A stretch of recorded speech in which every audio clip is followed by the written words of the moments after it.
spent in a miserable way.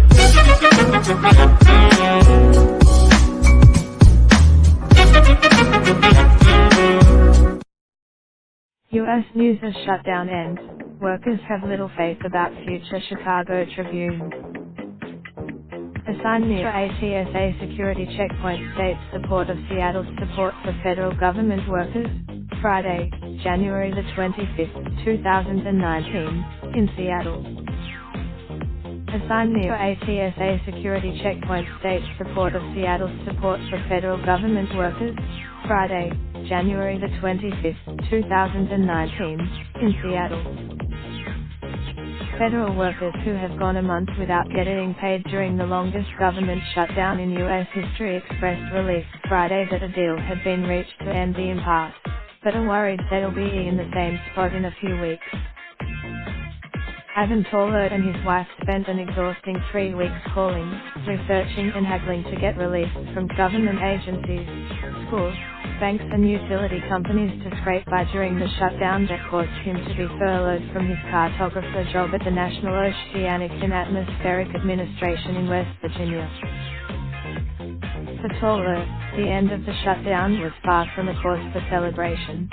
The deal announced, "We won't be spending money like we normally would," said Melinda Toller. "We will be more cautious." Toller was one of about 800,000 furloughed federal workers thrust into weeks of uncertainty and financial hardship, leading many to take out loans, apply for unemployment, do temporary jobs and launch online campaigns asking for donations.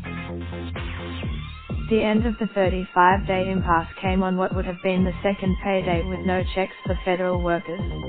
The deal includes Alicia Lane, a management analyst with the U.S. Food and Drug Administration from Laurel, Maryland, said she's excited she'll get a paycheck soon, but said the only luxury spending she might do right away is taking her two sons, 12 and 8, to the movie theater.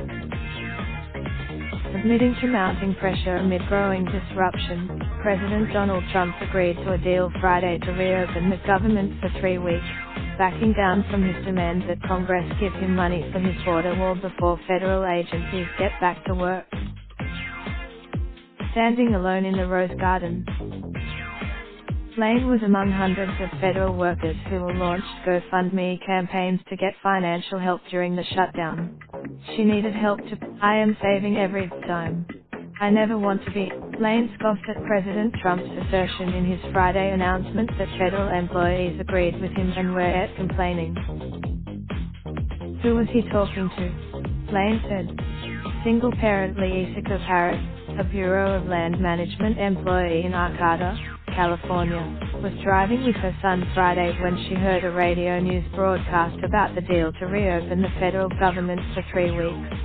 Her cell phone immediately. Rebecca McLean, the housing program specialist for the U.S. Department of Housing and Urban Development in Pittsburgh, whose furlough began December the 21st, was washing dishes and listening to NPR when the news broke of a deal to temporarily end the shutdown.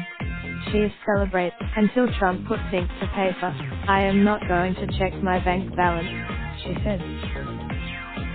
She and her husband have been grateful for the outpouring of support from IBIS. Some dropped off. The Tollers were approved for food stamps and arranged for free breakfasts and lunches from the schools for their 4 children, and Ivan Toller had already submitted his unemployment application. He said the family is left with hard feelings for politicians and a deep desire to keep more money in savings. Raindrop, drop top smoking, no cooking the hot pot. Fucking on your bitch, yeah, that. Looking up, open the park pot.